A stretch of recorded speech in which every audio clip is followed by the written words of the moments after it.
Hello, good morning and welcome back to Football Morning Show. Masih bersama gue Hanif Tamrin, menemani aktivitas pagi kalian dengan konsisten. Dan tentunya terus bisa mengawali pagi kalian dengan semangat maksimal. Ya, itu dia. Kita hari ini ada banyak sekali topik-topik yang bisa dibahas. Tapi sebelum itu gue pengen berterima kasih karena ini untuk subscriber masih terus strong ya. Sampai hari ini we are on the right track untuk bisa mencapai 40.000 subscriber di hari Jumat untuk mengkonfirmasi kehadiran Fabrizio Romano ke show ini. Dan gue udah teks-teksan sama dia dengan rate sekarang apabila penambahan subscribernya bisa tetap sama sekitar 1.000 subscriber per hari. Gue udah janjian sama Fabrizio untuk teleponan di hari Senin ya. Gue udah janjian sama Fabrizio untuk tappingan di hari Senin untuk kalian bisa menyaksikan apa yang akan kita bahas di hari Selasa. Nah, postingan untuk menampung pertanyaan-pertanyaan yang ingin kalian tanyakan itu akan gue share di Instagram pribadi gua @haniftamrin, di mana kalian bisa langsung ke situ dan komen di postingannya setelah tentunya 40.000 subscriber tercapai. Gua akan langsung post gitu ya. Detik itu subscriber mencapai 40.000, gua akan langsung post postingannya di Instagram dan kalian bisa langsung komen untuk menyampaikan pertanyaan yang ingin kalian sampaikan ke Fabrizio Romano. Apapun itu kita akan tampung, kita akan pilih dan tentunya bisa kita sampaikan langsung ke Fabrizio yang memang sedang dalam masa tersibuk dalam aktivitas dia di bursa transfer kali ini. Dan untuk mengawali pagi ini tentunya kita akan memulai dari berita yang Big Bang ya. Sebuah kembali lagi berita yang cukup heboh karena salah satu pemain yang juga memiliki magnitude yang cukup besar yaitu adalah Xavi Simons is on the market. Dan ini menjadi perbincangan selama 1-2 hari terakhir karena memang kubu Xavi Simons itu sudah stated dan menyampaikan keinginan mereka untuk pindah secara permanen ke kubu Leipzig.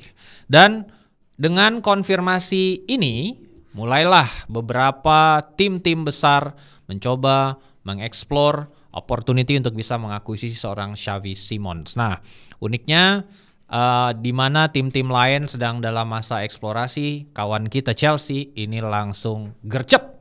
Itu dia. Memang Todd Boehly ini dan Ekbali ini kalau soal pemain-pemain yang masih muda gitu kan, langsunglah mereka ini bersemangat gitu ya.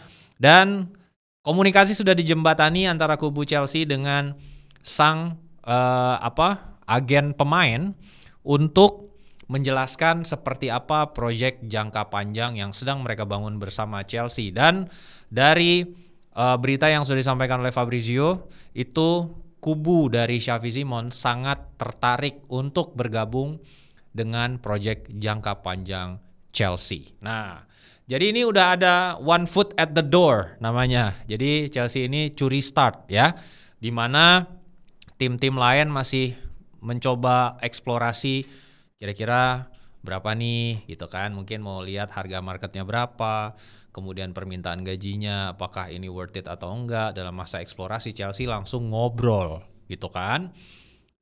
Karena dalam hal ini Xavi Simons ini secara kontrak sisa 2 tahun dan dia sudah menyampaikan keinginannya untuk pindah ke klubnya untuk bisa mencoba tantangan baru gitu. Karena memang 2 musim terakhir kan sebenarnya cukup konsisten penampilan seorang Xavi Simons ini, sehingga memang banyak sekali tim yang tertarik ya. Antara lain tentunya ada Barcelona, ada Arsenal gitu kan, ada Chelsea, ada Bayern Munich. Nah, nama-nama yang kita sebutin tadi itu sebetulnya memiliki kemampuan untuk bisa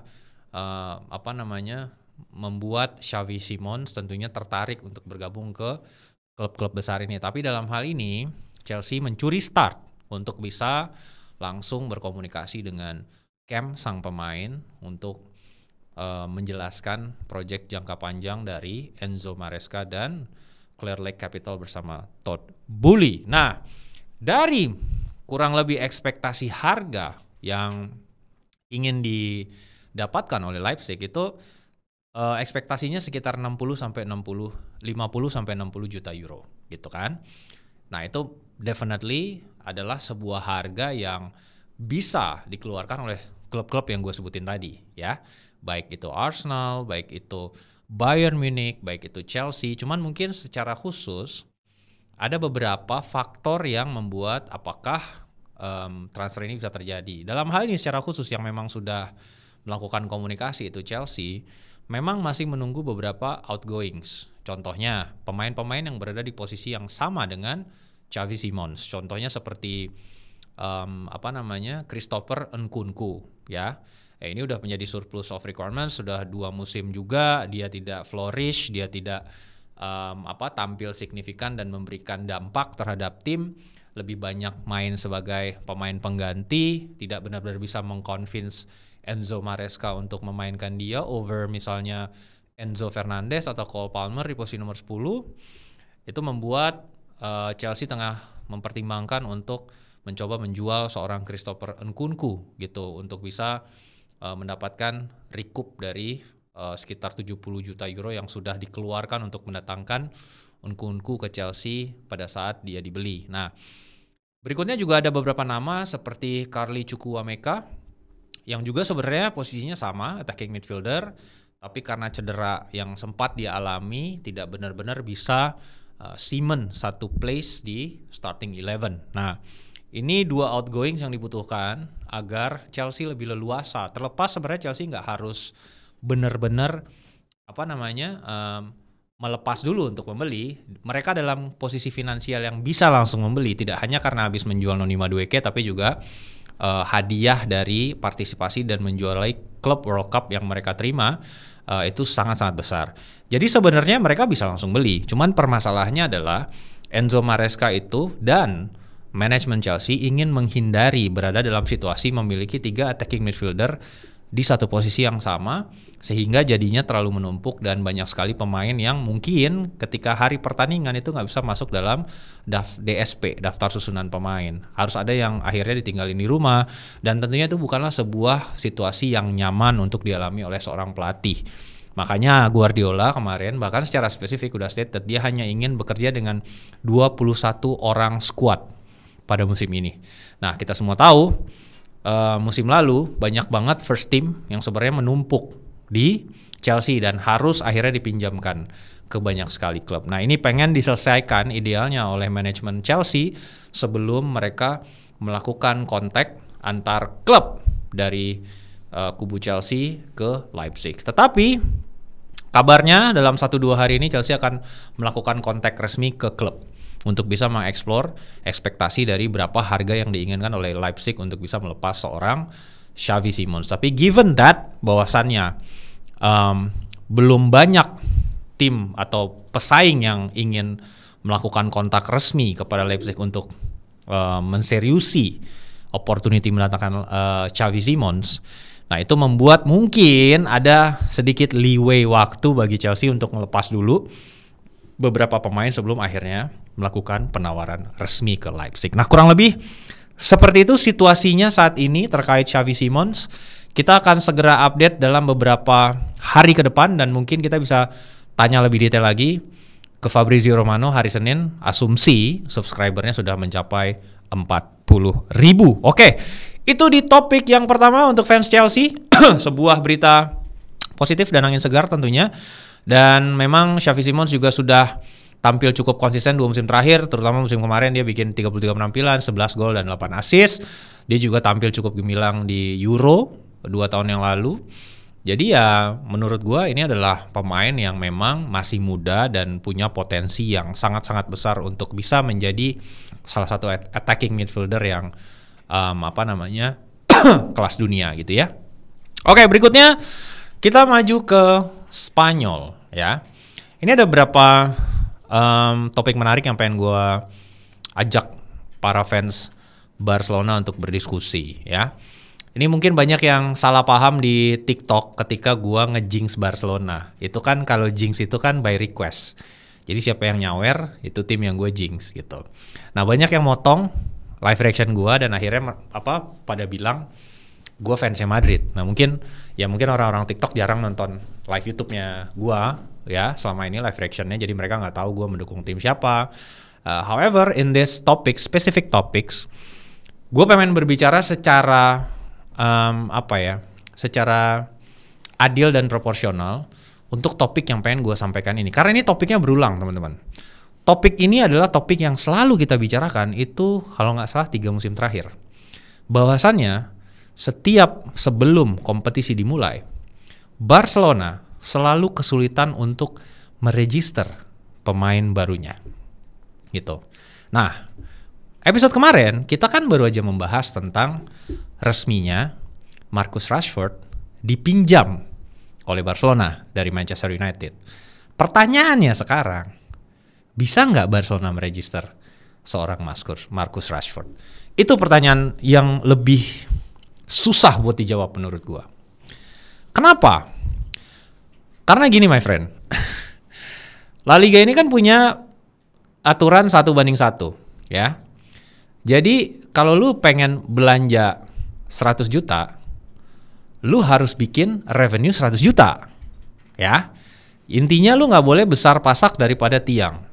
Itu adalah syarat dan ketentuan yang disematkan oleh La Liga lewat presidennya Javier Tebas. Kalau kita bisa bikin simple, ini aturan profit and sustainability rules yang sama seperti diterapkan di Premier League. Tapi ini bedanya adalah punya La Liga ya, untuk tim-tim yang ada di La Liga. Jadi lu mau keluarin satu, lu harus bikin satu. Intinya gitulah. Jadi gaji yang dibayarkan, operasional yang dikeluarkan secara biaya itu tidak boleh lebih besar daripada revenue yang di-generate, mau itu dari manapun. Nah, itu membuat ini menjadi pertanyaan. Karena ada beberapa pemain baru Barcelona yang sampai detik ini itu belum diregister ke La Liga. Nah, antara lain ada namanya kiper barunya Barcelona. Tolong dong grafisnya dikeluarin ya ini. Marcus Rashford masuk dalam list itu, kemudian Wolsey Szczesny masuk dalam list itu, Johan Garcia juga masuk dalam list itu, dan Rooney Bargi. Ini adalah pemain-pemain baru yang didatangkan pada musim panas ini dan masih menunggu registrasi untuk bisa didaftarkan oleh Barcelona ke La Liga ya. Kalau gue ngomongin Szczesny, Garcia, Bargi itu nggak masalah karena Szczesny ini free transfer, didatangkan ketika dia pensiun dia diminta kembali lagi untuk main, jadi nggak ada isu. Jadi harusnya ketika nggak bisa didaftarkan pun ya bisa dipinjemin dia ke tim lain. Asumsi nih ya, Barca nggak bisa minjemin dia, nggak bisa ngedaftarin dia ke La Liga. Berarti kosong kan 6 bulan ke depan tuh nggak bisa main. Nah, Szczesny itu bisa dipinjemin, jadi Barca bisa tetap dapetin income untuk seenggaknya bayar gajinya Szczesny atau gimana lah ya. Begitupun dengan Garcia, begitupun dengan Bargi, karena ini dibeli gitu dari tim lain atau didatangkan secara free transfer. Jadi ketika ketiga nama ini tidak bisa didaftarkan, mereka masih bisa dipinjamkan ke tim lain untuk sementara mereka tetap bisa main. Kasusnya sama Rashford, karena dia pinjam, kalau dia tidak berhasil didaftarkan ke La Liga, dia nggak bisa dipinjemin lagi my friend. Nggak bisa lu dipinjemin 2 kali dalam satu window. Jadi ada kemungkinan apabila memang La Liga menolak laporan keuangan Barcelona, ada kemungkinan Rashford ini itu nggak main 6 bulan. Ada kemungkinan itu sampai Desember, seenggaknya sampai window kembali dibuka nanti ya 31 Desember batas akhirnya. Jadi ada skenario kemungkinan itu bisa terjadi, dan itu membuat kemarin sebenarnya Nico Williams itu insist dengan klausa di kontraknya, apabila sampai tanggal tertentu dia belum bisa diregister oleh La Liga, dia minta dibuatkan release clause sesuai kesepakatan angkanya, dan itu bisa diaktifkan oleh tim manapun agar dia bisa pindah gitu. Itu yang membuat transfernya collapse. Nah, sekarang kita coba bedah kenapa Barcelona selalu berada dalam posisi ini menyambut musim yang baru gitu. Sebenarnya kan baru aja kasus yang fresh ya di bulan Desember juga itu mereka nggak bisa ngeregister Dani Olmo sampai harus banding ke pengadilan arbitrase olahraga dan akhirnya ditangguhkan sementara lewat putusan itu gitu. Ada beberapa alasan karena laporan keuangan Barcelona pada saat itu di bulan Desember itu tidak bisa memasukkan ada additional revenue 100 juta euro yang disubmit oleh Joan Laporta. Jadi ada sebuah revenue yang besarnya 100 juta euro yang ingin ditambahkan di laporan keuangan Barcelona untuk disubmit ke La Liga sebelum deadline 31 Desember yang tidak bisa diratifikasi oleh La Liga pada saat itu. Itu adalah ini, keuntungan untuk menjual VIP box yang ada di Nou Camp untuk 25 tahun ke depan sebanyak 475 kursi. Jadi pertama gue ingin memulai dulu dengan sebuah admiration untuk Joan Laporta. The amount of effort that these guys done for Barcelona untuk mendatangkan revenue dari mana aja, apa aja yang bisa dijual is remarkable. Betul-betul luar biasa. These guys will do anything that he possibly can untuk bisa menyelamatkan tim ini dari sisi financial, keuangan, whatever it is, untuk akhirnya tetap bisa running. Karena ini kan benar-benar damage financial yang ditinggalkan oleh administrasi yang sebelumnya. Terlepas dari apapun sosok seorang Joan Laporta ini, gue kagum banget sama dia sebagai presiden, CEO mungkin yang tertinggi di Barcelona. Berarti dia cinta banget sama tim ini, sama klub ini, sampai dia bisa semua yang bisa dijual, semua yang bisa dilakuin, dia lakuin. Yang pertama kan dia udah menjual Barcelona Studio sebagai economic leverage yang pertama untuk bisa datengin pemain-pemain yang Xavi Hernandez belanja waktu itu, termasuk ya Lewandowski lah, Ferran Torres lah. Kemudian ada siapa? Ya, Jules Koundé dan lain-lain. Banyak lah yang dia belikan lewat economic leverage yang pertama. Nah, ini adalah economic leverage entah yang keberapa gitu. Jadi intinya dia menjual 475 VIP seat ya selama 25 tahun ke depan yang dia hargai 100 juta euro. Nah, pertanyaannya sekarang, kenapa di 31 Desember kemarin itu Joan Laporta tidak diterima laporan pemasukan ini oleh Javier Tebas dan La Liga? Karena dari 100 juta ini itu revenue-nya datang dari dua pihak. Yang pertama itu adalah New Era Visionary Group ini. Jadi New Era Visionary Group ini itu berkontribusi sebesar 70 juta euro dari total 100 juta VIP seat yang dijual haknya selama 25 tahun ke depan. Nah, kenapa ini ditolak pada saat itu? Itu karena perusahaannya aja baru jadi Februari 2024 setelah diinvestigasi. Ya. Setelah diinvestigasi perusahaannya itu baru ada dan berdiri di Saint Andrew itu tahun 2024 bulan Februari. Jadi tuh nggak ada presiden perusahaan ini sebelumnya gitu. Dan ketika dicek sebelum uang down payment dari 70 juta euro itu sebesar 40%-nya sekitar 28 juta euro masuk ke rekening Barcelona, capital yang dimiliki oleh New Era Visionary Group ini itu cuma 3.000 euro my friend. Jadi ini benar-benar ini shell company gitu yang benar-benar akhirnya tiba-tiba ada uangnya karena Joan Laporta melakukan segala cara agar bisa ini tetap jalan ini klub. Jadi presiden sebelumnya dia melakukan kunjungan bisnis trip ke dua destinasi, satu Qatar, satu lagi Dubai gitu.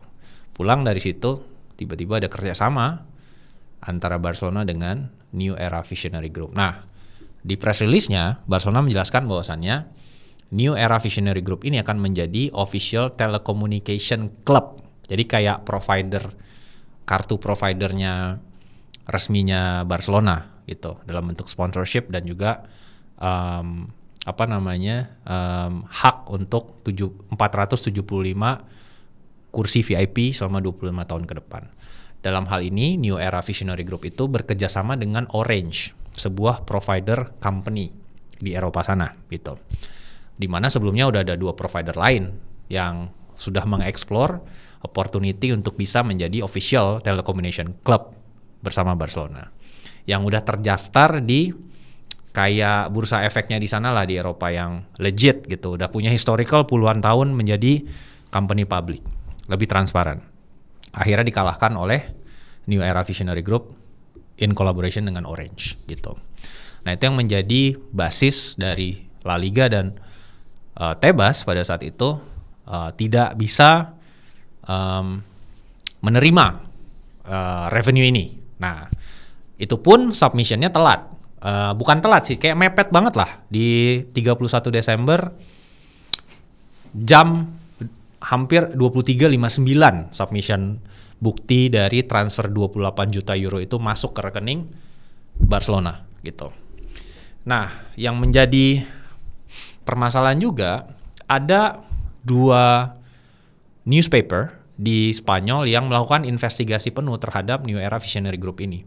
Satu adalah Mundo Sportivo dan juga satu lagi ARA namanya. Ketika diinvestigasi, kantor New Era Visionary Group ini my friend, ruko kayak gini nih. Jadi sebenarnya bentuknya apartemen doang. Jadi ini definitely is a shell club gitu kan, yang diusahain sama Juan Laporta gimana caranya tuh duit dari UAE dari itu tuh masuk lah intinya ke Barcelona. Makanya gue bilang admiration yang gue punya terhadap Laporta for the amount of effort that he's done for this club is impeccable. Bener-bener edan my friend. Dia cinta banget sama tim ini gitu, dan gue jadi paham betapa kenapa permasalahan antara Tebas dan Laporta ini berlarut-larut ya. Diawali dari Super League, akhirnya Tebas merasa ini cuman 2 jualan gue di La Liga, Barcelona sama Real Madrid, dia malah ikutan Super League, benci dia tuh kan. Terus dia kan yang bikin regulasi nih, kawan kita si Tebas ini harus compliance dong dalam regulasi ini ketika disubmit. Jadi itu sebenarnya La Liga itu melakukan audit terhadap Barcelona, keuangan Barcelona, menunjuk satu auditor yang kayak auditor independen lah, dan hasilnya itu minus gitu. Makanya disubmit lah, buru-buru lah Laporta nyari duit 100 juta ini, dan ternyata ya di audit ya kayak begini. Siapa perusahaannya, baru di-founded 2024 bulan Februari, bentuknya ruko, dan ownernya New Era Visionary Group ini orang Moldova. Bisnismen Moldova dengan track record yang juga tidak terlalu baik. Namanya Ruslan Birladeanu. Panjang nih nama kawan kita ini, Ruslan. Panggil aja Ruslan lah ya gitu kan. Jadi kawan kita Ruslan ini memiliki track record. Itu ada kasus di Moldova, kampung halamannya. Dia bangun real estate kayak perumahan gitu guys. Tapi pilot. Jadi duitnya diambil, duit konsumen diambil, rumahnya kagak dibangun gitu. Akhirnya dia dicari oleh pengadilan, dan dia sekarang pindah jadi warga negara Uni Emirat Arab. Si Ruslan Birladeanu ini namanya susah banget gitu. Ini menimbulkan ya pastinya jadi suspicious banget lah. Makanya ada investigasi yang dirilis oleh ARA dan juga Mundo Sportivo khusus terkait tentang New Era Visionary Group ini. Nah, 30 juta euronya lagi itu datang dari Forta Advisor Limited. Ini adalah company yang parent clubnya itu di Qatar. Jadi kita tahu akhirnya bisnis trip yang dilakukan Laporta itu dibutuhkan untuk bisa mendatangkan 100 juta ini. Dan ini karena kemarin nggak bisa diklaim untuk registrasi Dani Olmo ya, 100 juta ini sekarang bisa diklaim gitu untuk bisa menjadi basis, membantulah seenggaknya registrasi kawan-kawan kita yang tadi tuh ya, si Garcia, Szczesny, Rashford, Rooney Bargi. Nah ini nih, nah apakah nanti incomings itu lebih dari 100 juta? Nah berarti Laporta mesti cari duit lagi, mungkin ke Kepulauan Karibia atau ke Nigeria, kita nggak tahu. Tapi yang kita pasti tahu, kawan kita ini akan melakukan whatever it takes untuk menyelamatkan tim ini. You guys have a great president, teman-teman. Ya, itu terkait diskusi ya, yang coba kita bangun untuk kenapa kita terus-menerus ada di situasi ini setiap kali kompetisi La Liga akan dimulai gitu ya. Memang ini adalah salah administrasi yang sebelumnya. Gue balik lagi, gue garis bawahi. Kesalahan 100% dari administrasi sebelumnya. Laporta sudah ibaratnya kepala jadi kaki, kaki jadi kepala untuk bisa melakukan day to day klub ini bisa run gitu. Jadi gue sih appreciate ya. Mungkin gua nggak bisa ininya dia gitu, sejago dia gitu dalam nyari duit sampai segininya gitu ya. Ya oke lah gitu ya. Oke, berikutnya untuk menutup kita akan pergi ke berita di Inggris. Ada pemain yang secara resmi dicoret dari skuad pramusim Liverpool, itu adalah Federico Chiesa. Nah ini dia. Jadi Chiesa resmi dicoret dari skuad Liverpool yang berangkat ke Hong Kong untuk pramusim dan masuk ke daftar pemain yang akan dilepas. Dan kabarnya Atalanta berminat untuk mendatangkan seorang Federico Chiesa dengan mahar sekitar 12 juta euro. Nah ini adalah mahar yang sama seperti yang Liverpool keluarkan untuk bisa mendatangkan dia dari Juventus satu musim yang lalu. Memang Chiesa tidak pernah benar-benar mendapatkan kepercayaan dari seorang Arne Slot, dari level of physicality juga, dan adaptasi mungkin sedikit kesulitan dengan sepak bola Inggris yang memang lebih fisikal, lebih cepat, dan juga less tactical gitu, dalam artian untuk melawan tim-tim yang lebih di bawah Liverpool lah ya gitu. Jadi memang dibutuhkan kesiapan fisik yang memang top notch, dan memang setelah cedera yang dia dapatkan beberapa musim yang lalu, memang dia belum benar-benar fully recover secara performance gitu. Nah harapannya Atalanta bisa rejuvenate lagi penampilan seorang Federico Chiesa, tetapi tentu transfer ini menunggu seperti apa severance package yang bisa ditawarkan oleh Liverpool, karena Atalanta ini nggak bisa menggaji Chiesa sebesar Liverpool menawarkan gaji dia saat ini. Jadi harus ada kesepakatan di luar dari mahar transfer itu. Liverpool harus membayarkan kompensasi untuk akhirnya Chiesa menerima gaji lebih rendah di Atalanta untuk bisa pindah. Kurang lebih seperti itu. Jadi mungkin ya duitnya muter-muter doang. Jadi Atalanta bayar 12 juta. Dari 12 juta itu dibayarin lagi severance package oleh Liverpool ke Federico Chiesa. Ini yang main FM pasti ngerti nih. Nanti pemainnya jawab, saya mau pindah tapi tolong bayar saya 5 juta. Kurang lebih gitu. Ya gitulah kurang lebih tanggapannya ya, kurang lebih seperti itu. Nah ini yang sedang dinegosiasikan, seperti apakah angka yang masuk akal untuk semua pihak berpisah dengan bahagia gitu ya.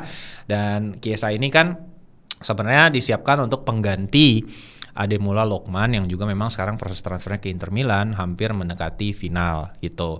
Ada sekitar 10 juta euro gap antara supply dan demand dalam bentuk bonus yang tengah dinegosiasikan oleh Inter Milan ke Atalanta untuk bisa melepas Lookman. Nah, sekarang ini proses kepindahan Chiesa mungkin juga ada efek dominonya, karena Inter Milan itu memberikan deadline 10 hari untuk Atalanta menerima ya. Karena kesepakatan antara Inter Milan dengan pemain sudah dengan si kubunya Lookman ini udah tercapai. Jadi ya kalian harusnya bisa segera melihat progres dari transfer ini ya 3-4 hari ke depan lah gitu kurang lebih. Oke, berikutnya juga kabar menarik dan bahagia dari AC Milan, para fans AC Milan yang akhirnya mendapatkan back kiri pengganti dari Theo Hernandez yang hengkang ke Saudi Arabia. Nah, pilihan dari Allegri, kawan kita Allegri ini akhirnya memilih back kiri dari Brighton Hove Albion, itu adalah Estupinan, dengan mahar transfer 17 juta euro plus 2 juta add-on. Ini juga menurut gue bukanlah pengganti yang jelek, mungkin nggak nggak sama levelnya seperti Theo Hernandez dari sisi ofensif, tapi dia lebih balance antara ofensif dan defensif. Jadi ini bisa banget jadi sebuah opsi yang reliable menurut gua untuk bisa mengkomplement back four-nya Milan yang akan menjadi basis dari pertahanan Allegri musim depan. Ya kita semua tahulah bahwasannya Allegri selalu memulai membangun timnya dari belakang ya. Itu dia kurang lebih recap bahasan yang ingin gue sampaikan pada hari ini, tentunya untuk menemani pagi hari kalian yang pastinya penuh dengan semangat mencari cuan atau lagi ke kampus, lagi belajar, lagi apapun itu. Thank you so much buat support-supportnya, dan segera kita wujudkan 40.000 subs agar Fabrizio Romano bisa segera kita wujudkan tentunya. Oke, segitu dulu. Terima kasih buat supportnya dan kita ketemu lagi besok. Bye.